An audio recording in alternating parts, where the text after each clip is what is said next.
সুস্থ হয়ে উঠছেন খালেদা জিয়া, পরিবার কাছে পেয়ে খুশি। জানাবো জুলাই-আগস্টের মধ্যে জাতীয় নির্বাচন সম্ভব, মন্তব্য বিএনপির। এদিকে ভারতের সঙ্গে অসম চুক্তির বিষয়ে আলোচনা হবে বললেন স্বরাষ্ট্র উপদেষ্টা। সর্বশেষ জানাবো ঘুষের টাকাসহ হাতে নাতে ধরা পাসপোর্টের সহকারী হিসাবরক্ষক। শুনছিলেন সংবাদ শিরোনাম, এবারে বিস্তারিত।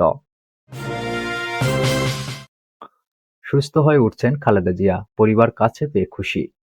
দীর্ঘ 7.5 বছরের বেশি সময় পর লন্ডনের হিথ্রো বিমানবন্দরে বড় ছেলে তারেক রহমানকে কাছে পেয়ে যেন মানসিক প্রশান্তি পেয়েছেন বিএনপি চেয়ারপারসন খালেদা জিয়া। ঘটনাস্থলে থাকা একাধিক নেতা জানান, তখনই মনে হয়েছিল দীর্ঘ সফরে একটু ক্লান্ত নন সাবেক 3বারের এই প্রধানমন্ত্রী। 2 পুত্রবধূ ছাড়াও 3 নাতনিকে একসঙ্গে দেখতে পেয়ে বেশ প্রফুল্ল দেখাচ্ছিল প্রায় 80 বছর বয়সী খালেদা জিয়াকে। দীর্ঘদিন ধরেই liver cirrhosis, kidney, heart, diabetes, arthritis সহ শারীরিক নানা অসুস্থতায় ভুগছেন তিনি। লন্ডনে আসা তার একাধিক সফরসঙ্গী জানান, এখানে আসার 1 সপ্তাহেই খালেদা জিয়া শারীরিক ও মানসিকভাবে অনেক সুস্থ বোধ করছেন। হিথ্রো বিমানবন্দরে পরিবারের সদস্যদের দেখতে পেয়ে মুহূর্তেই মানসিকভাবে চাঙ্গা হয়ে ওঠেন তিনি। হাসপাতালে চিকিৎসাধীন খালেদা জিয়া পরিবারের সদস্যদের সান্নিধ্য পাচ্ছেন। নাতনিদের সঙ্গে মাঝে মধ্যেই গল্পও করছেন তিনি। পুত্রবধূ ডাক্তার জোবাইদা রহমানের রান্না করা খাবার তারেক রহমান নিজেই প্রতিদিন বহন করে নিয়ে আসছেন। কার্যত বিএনপির ভারপ্রাপ্ত চেয়ারম্যান তারেক রহমান ও ডাক্তার জোবাইদা রহমানই খালেদা জিয়ার সার্বিক বিষয়ে দেখভাল করছেন। যুক্তরাজ্যের বিখ্যাত হাসপাতাল দ্য লন্ডন ক্লিনিকে চিকিৎসা দেন বিএনপি চেয়ারপারসন। তিনি হাসপাতালের চিকিৎসক ডাক্তার প্যাট্রিক কেনেডির তত্ত্বাবধানে চিকিৎসাধীন। নেফ্রোলজি, হেপাটোলজি, গ্যাস্ট্রোলজি ও লিভার ট্রান্সপ্লান্ট সহ বিভিন্ন রোগের বিশেষজ্ঞরা প্রতিদিনই তার শারীরিক পরীক্ষা-নিরীক্ষা করছেন। কিছু কিছু পরীক্ষার বায়োকেমিক্যাল টেস্টও করানো হয়েছে। বাংলাদেশে তার যে চিকিৎসা চলছিল সেটারও কিছু পরিবর্তন আনা হয়েছে। ফিজিওথেরাপিস্টরা প্রতিদিনই কাজ করছেন। জুলাই-আগস্টের মধ্যেই জাতীয় নির্বাচন সম্ভব, মন্তব্য বিএনপির। চলতি বছরের জুলাই-আগস্টের মধ্যে জাতীয় সংসদ নির্বাচন অনুষ্ঠান সম্ভব বলে মনে করে বিএনপি। দলটি এ নিয়ে উদ্যোগ নিতে অন্তর্বর্তী সরকারের প্রতি আহ্বান জানিয়েছেন। মঙ্গলবার দুপুরে এক সংবাদ সম্মেলনে বিএনপির মহাসচিব মির্জা ফখরুল ইসলাম আলমগীর দলের পক্ষ থেকে এই আহ্বান জানান। আগের রাতে অনুষ্ঠিত বিএনপির স্থায়ী কমিটির বৈঠকের সিদ্ধান্ত জানানো হয় এ সংবাদ সম্মেলনে। মির্জা ফখরুল বলেন, আমরা বারবার বলছি যে নির্বাচিত সরকারের কোনো বিকল্প নেই। এটি গণতন্ত্রের জন্য সবচেয়ে গুরুত্বপূর্ণ বিষয়। আমরা মনে করি এ বছরের মাঝামাঝি সময়ে অর্থাৎ জুলাই-আগস্টের মধ্যেই নির্বাচন সম্ভব। তিনি বলেন, আমরা সরকারকে আহ্বান জানাতে চাচ্ছি, নির্বাচন কমিশনকেও আহ্বান জানাচ্ছি এবং রাজনৈতিক দলগুলোর প্রতিও আহ্বান জানাচ্ছি। দেশের বৃহত্তর স্বার্থে এ বছরের মাঝামাঝি সময়ের মধ্যে নির্বাচন অনুষ্ঠানের জন্য আমরা ব্যবস্থা নিতে পারি। দলের ভারপ্রাপ্ত চেয়ারম্যান তারেক রহমানের সভাপতিত্বে গত রাতের বৈঠকে জাতীয় সংসদ নির্বাচন নিয়ে বিস্তারিত আলোচনা হয়েছে জানিয়ে মহাসচিব বলেন, নির্বাচন বিষয়ে প্রধান উপদেষ্টার বক্তব্য ছিল এ বছরের শেষের দিকে অথবা আগামী বছরের মাঝামাঝি সময়ে নির্বাচন। এ বিষয়ে বিএনপির স্থায়ী কমিটিতে গতকাল দীর্ঘক্ষণ আলোচনা হয়েছে। আমরা মনে করি এত বিলম্ব করার কোনো কারণ নেই। তিনি বলেন, নির্বাচন কমিশন গঠন হয়ে গেছে এবং মোটামুটি একটা স্ট্যাবিলিটি চলে এসেছে। এই মাসে সংস্কার সংক্রান্ত কমিশনের রিপোর্ট এসে যাবে, সুতরাং মনে হয় না আরও বিলম্ব করার কোনো কারণ আছে। যত বিলম্ব হচ্ছে ততই রাজনৈতিক ও অর্থনৈতিক সংকট বাড়ছে।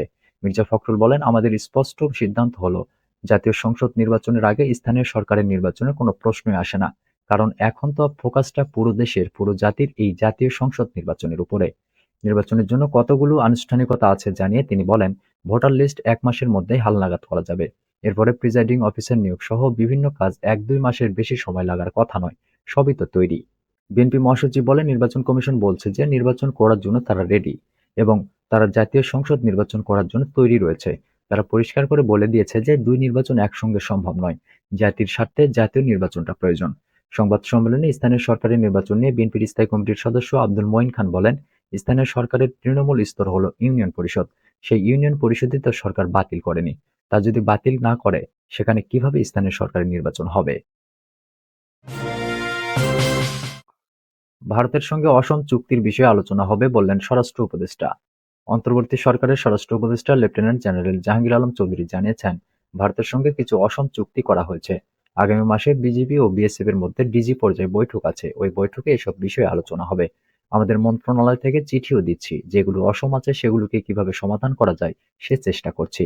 মঙ্গলবার দুপুরে ময়মনসিংহ সিটি কর্পোরেশনের শহীদ শাহাবুদ্দিন মিলনায়তনে সশস্ত্র বাহিনী, মাদকদ্রব্য নিয়ন্ত্রণ অধিদপ্তর ও কৃষি মন্ত্রণালয়ের ময়মনসিংহ অঞ্চলের কর্মকর্তাদের সঙ্গে মতবিনিময় সভা শেষে তিনি এসব কথা বলেন। এ সময় সাংবাদিকদের প্রশ্নের জবাবে তিনি আরো বলেন, সীমান্তে এখন কোনো উত্তেজনা নেই, পরিস্থিতি এখন স্বাভাবিক, এখন আর কাঁটাতারের বেড়া নির্মাণ করছে না, পরিস্থিতি স্থিতিশীল আছে। পুলিশের ভূমিকা নিয়ে আশাবাদ ব্যক্ত করে তিনি বলেন, পুলিশের তদন্ত পুলিশ করবে, এটা অন্য কোনো সংস্থার করার সুযোগ নেই। ট্রাইব্যুনালের তদন্তও পুলিশ বাহিনী করবে। তিনি বলেন, পুলিশ যেন আগের মতো উৎসাহ, উদ্দীপনা এবং তাদের কর্মদক্ষতা ফিরে পায়। এটা যেন তাড়াতাড়ি হয়, এটা যেন বিলম্বিত না হয়। আপনারা দোয়া করবেন। সার সংকট প্রসঙ্গে স্বরাষ্ট্র উপদেষ্টা আরো বলেন, এখন সারের কোনো সংকট নেই। আর যদি কেউ সারের কৃত্রিম সংকট তৈরি করার চেষ্টা করে তাদের বিরুদ্ধে আইনানুগ ব্যবস্থা নেওয়া হবে। আর যে ডিলাররা এর সঙ্গে জড়িত হবে, আগামী মাস থেকে তাদের ডিলারশিপ থাকবে না। কোনো অবস্থাতেই তাদের ছাড় দেওয়া হবে না। এ সময় কৃষকদের আশ্বস্ত করে সাংবাদিকদের তিনি বলেন, কৃষকরা অবশ্যই সার পাবে এবং ন্যায্য মূল্যে পাবে। এটা আপনারা প্রচার করেন। বিদেশি মিডিয়ার সমালোচনা করে স্বরাষ্ট্র উপদেষ্টা বলেন, বিদেশি মিডিয়াগুলো অনেক সময় উল্টাপাল্টা অনেক খবর দিত, কিন্তু আমাদের মিডিয়াগুলো সত্যতা প্রকাশ করায় বিদেশি মিডিয়া এখন আর আমাদের নিয়ে অপপ্রচার করতে পারছে না। এজন্য আমাদের সাংবাদিক ভাইদের অনেক অনেক ধন্যবাদ। সব ক্ষেত্রে সাংবাদিক ভাইরা আমাদের সহযোগিতা করছেন, ভবিষ্যতেও আপনারা সহযোগিতা করবেন বলে আশা করি, বলেন তিনি। ঘুষের টাকাসহ হাতে নাতে ধরা পাসপোর্টের সহকারী হিসাবরক্ষক। ঠাকুরগাঁও পাসপোর্ট অফিসের সহকারী হিসাবরক্ষক ফারুক আহমেদ ঘুষের 50,000 টাকা সহ হাতে নাতে গ্রেপ্তার হয়েছেন। মঙ্গলবার দুদকের মহাপরিচালক মোহাম্মদ আক্তার হোসেন বিষয়টি নিশ্চিত করেন। তিনি জানান, গত বছরের 20 নভেম্বর মিরানা মাহজাবিন সরকার নামে একজন পাসপোর্ট নবায়নের জন্য ঠাকুরগাঁও আঞ্চলিক পাসপোর্ট অফিসে আবেদন করেন। নির্ধারিত 29 নভেম্বর পাসপোর্ট সংগ্রহ করতে গেলে ঠাকুরগাঁও পাসপোর্ট অফিসের সহকারী হিসাবরক্ষক ফারুক আহমেদ তার কাছে পাসপোর্ট নবায়ন করতে সরকারি ফির অতিরিক্ত 50,000 টাকা দাবি করেন। বিষয়টি নিয়ে মিরানা মাহজাবিন সরকার পাসপোর্টের সহকারী পরিচালকের সঙ্গে যোগাযোগ করেন। তিনি তাকে ফারুক আহমেদের সঙ্গে কথা বলে বিষয়টি সমাধানের পরামর্শ দেন। পরে ওই ভুক্তভোগীর সঙ্গে ফারুক আহমেদের কথোপকথনের একটি অডিও রেকর্ড পাওয়া যায়, যেখানে ঘুষ চাওয়ার বিষয়টি স্পষ্টভাবে উঠে আসে। দুদক বিধিমালা 2007-এর বিধি 16 অনুযায়ী একটি ফাঁদ মামলা পরিচালনার জন্য কমিশন অনুমোদন দেয়। সে অনুযায়ী মঙ্গলবার দুপুরে ঠাকুরগাঁও পাসপোর্ট অফিসের সহকারী হিসাবরক্ষক ফারুক আহমেদকে ঘুষের 50,000 টাকা সহ হাতে নাতে গ্রেপ্তার করা হয়। অভিযান চালায় সমন্বিত জেলা কার্যালয় ঠাকুরগাঁওয়ের একটি বিশেষ টিম। এর নেতৃত্ব দেন সহকারী পরিচালক মোহাম্মদ আজমির শরীফ মার্জি। সার্বিক কার্যক্রমের তদারকি করেন দুদক ঠাকুরগাঁও অফিসের উপপরিচালক তাহসিন মোনাবিল হক।